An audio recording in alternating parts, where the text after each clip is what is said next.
cache vraiment la pierre noire de la Mecque? Et si une pierre, enfouie dans les murs de la Kaaba, venait d'un autre monde? Depuis la nuit des temps, Al-Hajar al-Aswad intrigue. Une pierre, noire comme l'obscurité du cosmos, enchâssée dans les murs sacrés de la Kaaba. Les anciens disent qu'elle ne vient pas de la terre, qu'elle a traversé les cieux, portée par les anges, pour être confiée à Adam puis à Abraham. D'autres affirment qu'elle détient un pouvoir, une mémoire, qu'elle absorbe les péchés de ceux qui la touchent. Elle aurait été blanche, avant de devenir noire sous le poids des fautes humaines. Des fragments recollés, des attaques oubliées, des secrets jamais révélés. Mais d'où vient-elle vraiment? Un simple rocher? Un fragment du paradis? Ou le secret le mieux gardé de la Terre Sainte? Est-elle un simple symbole sacré? Ou le dernier vestige d'un monde invisible, d'un message divin oublié, gardé par les siècles et protégé de tous? Ce que vous allez découvrir pourrait bien changer à jamais votre vision de la Kaaba et de notre monde. Bienvenue dans les mystères de la pierre noire, Al-Hajar al-Aswad. La provenance d'Al-Hajar al-Aswad et son mysticisme. Al-Hajar al-Aswad, ou la pierre noire sacrée, renferme beaucoup de parts de mysticisme que l'on ne peut imaginer. Lorsque la question a été posée au prophète Sidi Ahmad, à savoir, d'où venait la pierre d'Al-Hajar al-Aswad, il a répondu que cette pierre provenait du paradis. Beaucoup d'exégètes musulmans ont tenté d'apporter une explication quant à l'existence de cette pierre sacrée. La Hakikatou Muhammadiyya, elle, nous donne une explication qu'elle situe dans une organisation mystique qui a existé depuis ses débuts. Avant qu'elle ne soit apportée dans notre monde Shahada, la pierre noire sacrée était en deux parties. La première partie était au paradis, et la deuxième se trouvait au monde Kaïb. Lorsque le prophète Adam s'est retrouvé dans le monde terrestre, Allah envoya l'ange Djibril lui donner des points de repère dans notre monde. C'est ainsi que Djibril fut chargé par Allah d'aller chercher la partie de la pierre noire d'Al-Hajar al-Aswad qui se trouvait au paradis. Il posa cette première partie de la pierre à l'endroit où elle se trouve actuellement. Elle est visible depuis l'angle sud-ouest de la Kaaba. Lorsque le prophète Ibrahim arriva à son tour sur terre, Djibril reçut la nouvelle injonction d'Allah d'aller chercher la deuxième partie de la pierre qui se trouvait dans le monde Kaïb, puis, par son pouvoir, il a réuni les deux parties en une seule pierre.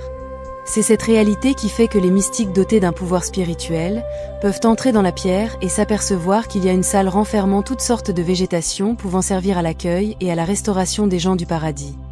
C'est cette partie de la pierre que Djibril a rapportée du paradis. La deuxième partie que Djibril a prise du monde Kaïb, quant à elle, a toujours existé. Elle renferme la lumière du prophète Sidi Ahmad, l'essence mystique de Maouleya Cheikh Ahmad Tijan Chérif, Katmiya et Katmiya du prophète, mais aussi l'essence mystique qui fait partie de l'âme de l'imam al-Mahdi. Ces trois lumières, qui ont une réalité émanant du côté Gheb dans le domaine spirituel, sont toutes emmagasinées dans la pierre noire sacrée. C'est pour toutes ces raisons que le prophète Sidi Ahmad, de son vivant, avait l'habitude d'embrasser Al-Hajar al-Aswad.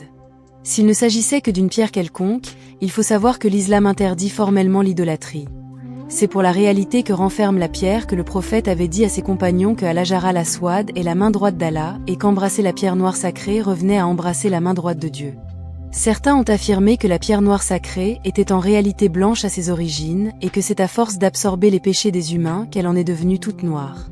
La réalité est que la première partie que Djibril a prise du paradis, elle, était toute blanche, mais que l'autre partie venue du monde Gheb et apportée par Djibril, à l'époque du prophète Ibrahim, était quant à elle toute noire. Cette dernière partie, qui date de l'époque du prophète Ibrahim, renfermant la lumière du prophète Sidi Ahmad et les essences mystiques de Maouleya Cheikh Ahmad Tijan Chérif et de l'imam al-Mahdi, a toujours été de couleur noire. C'est cette couleur noire d'origine qui s'est propagée sur l'ensemble de la pierre lorsque Djibril a relié les deux parties. Actuellement, toute la pierre est de couleur noire, mais on remarque des taches rougeâtres sur la partie de la pierre qui était jadis blanche, à l'époque du prophète Adam. C'est pour toutes ces raisons évoquées plus haut, que l'on donne une importance mystique à la pierre. Il fut une époque où la pierre s'est à nouveau fendue en deux, la partie venue du paradis s'est séparée de celle venue du monde Gheb. C'est depuis ce moment que la décision a été prise par les Mécois de protéger la pierre, dans un cadre d'argent et de n'en montrer qu'une toute petite partie. C'est ce que l'on voit actuellement pendant les périodes de pèlerinage. Relation entre l'imam al-Mahdi et Al-Hajar al-Aswad. Toutes ces explications mettent en exergue la relation qui existe entre l'imam al-Mahdi et Al-Hajar al-Aswad. La pierre noire sacrée est une organisation mystique sans commune mesure. Le jour où le prophète Sidi Ahmad a embrassé la pierre noire pour la première fois, il a récupéré sa lumière qui s'y trouvait depuis des millions et des millions d'années, depuis le monde Kaïb jusqu'à sa venue sur Terre. Al-Hajar al-Aswad a eu beaucoup d'histoires. Elle a posé problème après un incendie qui s'est produit à la Mecque et la reconstruction de la Kaaba. À l'époque, chaque tribu revendiquait le droit de replacer la pierre à son endroit exact où elle se situait avant l'incendie, ce qui pouvait propulser à un grade supérieur la tribu qui aurait gagné ce droit. C'est à ce moment que le prophète Sidi Ahmad, alors âgé de 35 ans, un âge qui renferme un côté mystique, prit la pierre qu'il posa au milieu d'un tissu blanc et demanda à chaque membre d'une tribu d'attraper un PAN du tissu et d'aller poser tous ensemble la pierre à son endroit d'origine. Mawleya Cheikh Ahmad Tijan Chérif, lui aussi à ses 36 ans, se rendit à la Mecque récupérer son essence mystique et à son retour, a commencé à dérouler sa mission. De la même manière, l'imam al-Mahdi devra lui aussi à ses 36 ans, aller récupérer son essence mystique faisant partie de son âme, et qui se trouve depuis plus de 700 millions d'années dans le monde Kaïb afin de commencer à organiser sa mission par la suite. Beaucoup d'adeptes du soufisme ont rencontré cette essence mystique de l'imam al-Mahdi. Le voyage que Mawleya Cheikh Ahmad Tijan Chérif avait initié à la Mecque pour Muhammadoul Ghali était à cet effet et c'est même là-bas que le dernier a eu à rencontrer El Hadj Omar Foutiyou Tall. Tout ceci rentre dans un cadre mystique donc, qui dépasse un simple aspect terrestre, lié aux 5 piliers de l'islam. L'imam al-Mahdi devra récupérer son essence mystique, le jour d'Arafat comme il lui a été indiqué. Cette organisation se déroulera ce jour-là à l'endroit où il se tiendra sur le mont Arafat.